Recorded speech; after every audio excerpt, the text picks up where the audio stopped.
Ladies and gentlemen, my name is Steve Shell and I'm the cooking cousin from Nevada.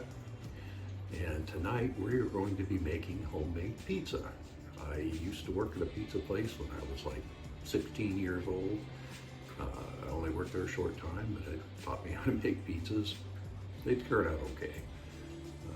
Not like I'm an expert, but I don't think anybody's made a pizza yet, so I decided that was going to be tonight's venture. All right, the first thing is the crust, of course. And you need yeast. Fleischmann's yeast. You want it to rise. I want it to rise. You can make a flat pizza if you want, but I tend to make those that rise a little bit. Make sure the water's not too hot.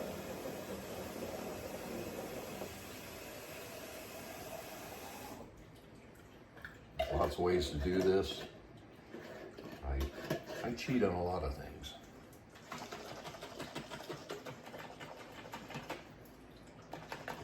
Really important to get it nice and mixed up. Take the top off after that because it should outgas a little bit.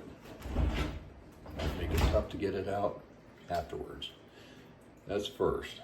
Now it's got to sit there for a while we mix everything else up. All right, so the next thing is we're going to add flour. Now you can do whatever you want, but I'll be honest with you and tell you I kind of do it by sight. Now keep in mind you're not making a loaf of bread, you're just making a pizza. You don't want a whole lot. We'll see how that goes. Add some sugar to it. Pretty fair amount of sugar. It's a pizza. We're not trying to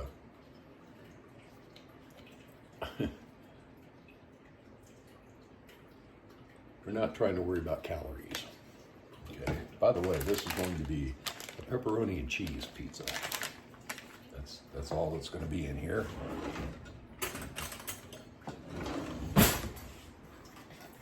Mix that up, got some olive oil in there, got some sugar in there, salt, I forgot salt. We'll get some salt. A little salt in there. Good thing I'm in the kitchen, huh? Maybe a little more olive oil. I can see this is not really very wet yet.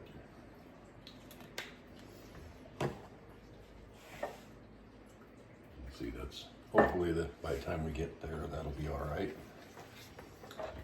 Like I said, I kind of do this by sight, and add a little water to it, more water to it.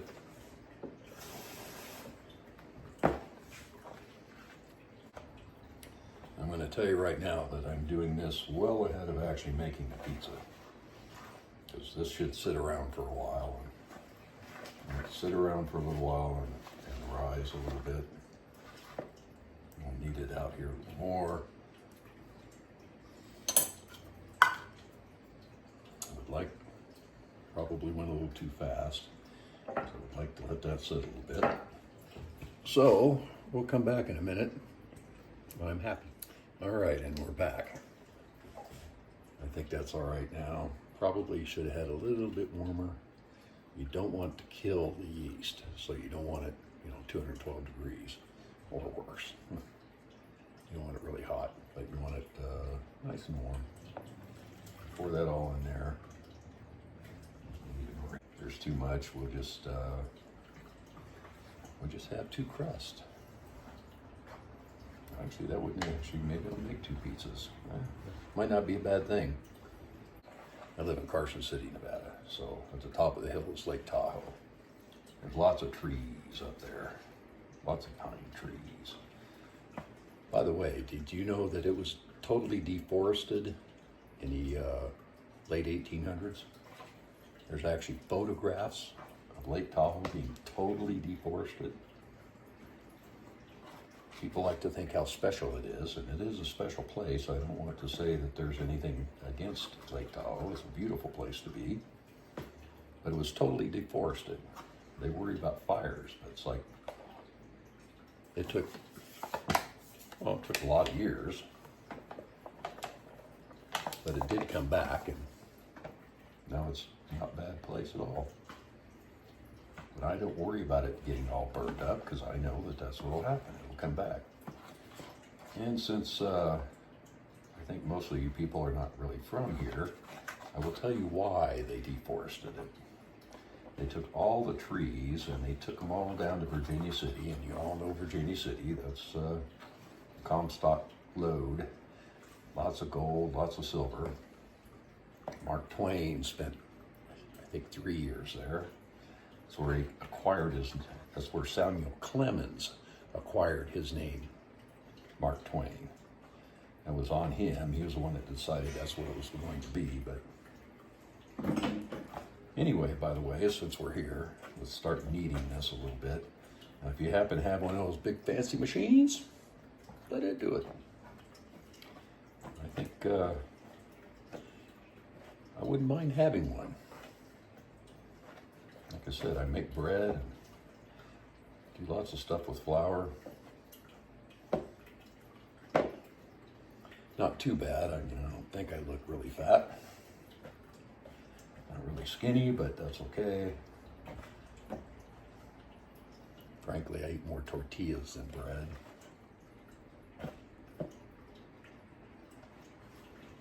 Tortillas. Maybe I'll learn how to make tortillas. I haven't done that yet. Anyway, you got to knead this for a while. How long you going to need for it? The more you knead it, the better it is. But all right, so let's look at our dough. Look at that. Look at that, dear. Look at that. This is great. This is getting nice and big. Looking good to me. It's going to make 2 pizza doughs. A little bit of this on there. So she went to AutoZone, where a friendly AutoZoner, Jonathan, Knead it a little more. Maybe put a little more in there because it's a little bit sticky. Not bad though. so she makes it to practice early. Like, really early. No stress, just the right Again, you got the machine, whatever. Okay, you can cheat. Do it that way, but I'm old school. Maybe in my retirement I will get one of those nice Cuisinarts or whatever they are.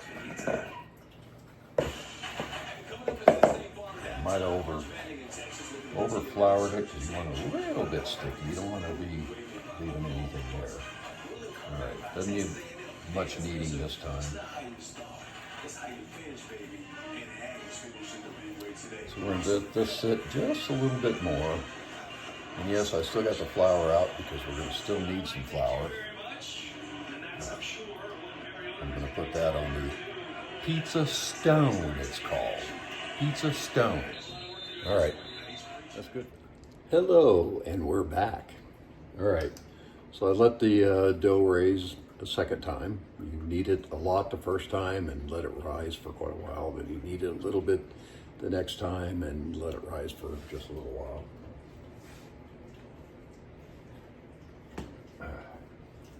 And as you can see, that doesn't look too bad, does it? All right, so I got some parchment paper out here.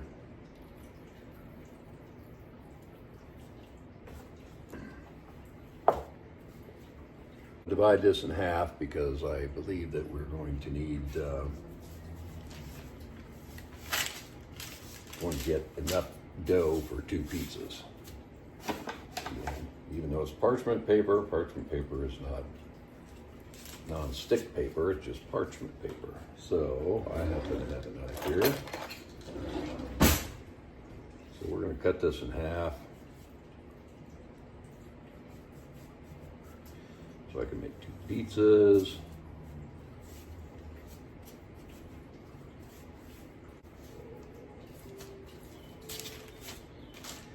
You could do it any way you want. I does it the old-fashioned way.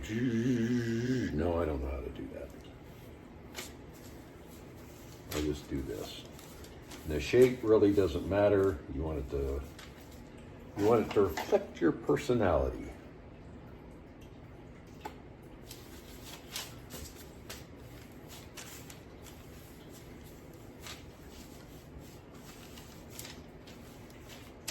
roll it out as thin or as thick as you want. What I tend to do is I'm trying to make a little lip here, so that when you put the sauce and everything in there, that it's not going to be, try not to get holes in it. That's not good. Holes are not good. I went a little too thin there. Anyway, you want a little lip, and you can do the whole fold over, rolled over thing here if you want, you know, whatever. I don't necessarily do that. I like mine just artisan. How's that? Artisan. I make artisan pizzas. All right, so we got one. All right, so that's not bad. I actually like that one. That one's gonna have a little too thick a crust, I guess. This one's, say, that bothers me. You don't want it to be too thin. All right, ladies and gentlemen, here we go. This is why you want a pizza pan.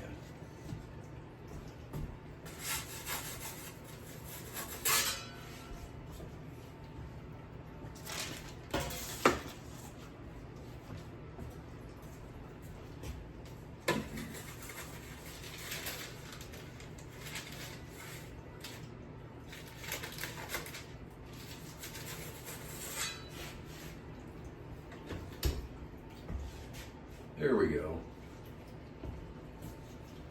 So it's in the oven now. Oven was preheated to 475, been there for a while, so it's nice and toasty and hot. We will let it cook now, and I'll tell you how long it is. It is 6:10 right now, so we'll see how long it takes. All right, my peeps, here's the deal. It's been 20 minutes. I think the pizzas are done. What I'm going to do is take them out and let them sit for a little bit, and we'll cut them up and see how it turns out. In the meantime, I'm going to tell you a little story. I was estranged from my family for a long time. I was a little kid. It wasn't my choice. My parents got divorced and whatever. And all of a sudden, I got married, and they found out I got married. And they called me, you know, within a couple of weeks after we got married and got back from our honeymoon and all that stuff. And it was like, Weatheralls? I know the Weatheralls. I used to be a Weatherall. Anyway, then the family all got together. We shortly thereafter got together, and we became one big happy family. But that's the story of me and my childhood, if you will. Short version, but that's okay. So, like I said, it's been 22 minutes now. I'm sure the pizzas are done. Been baking at 475. I haven't turned the oven off yet. So we'll take them out and then we'll see what happens. Turn the oven off. Yeah, probably could have took them out before I talked to you, but all right. What do you think so far? A little overdone? Maybe.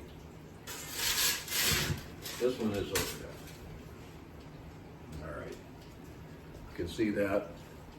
This one, you know, I don't actually think it's going to be that bad. It just means that the crust is going to be crispy.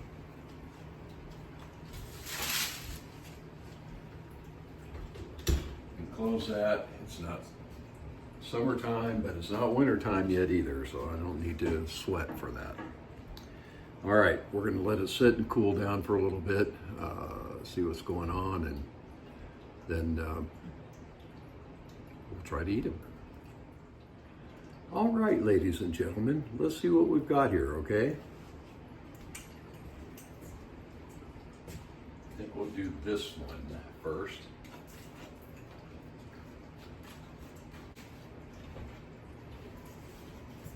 All right, there you go. So looking at that,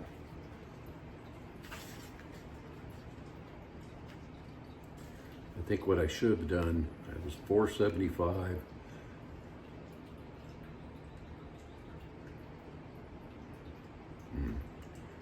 If you got a little thicker crust like this one, probably 450, 425 instead. That would allow the crust to rot or get cooked a little more. But otherwise, it looks all right, don't you think? going to be good.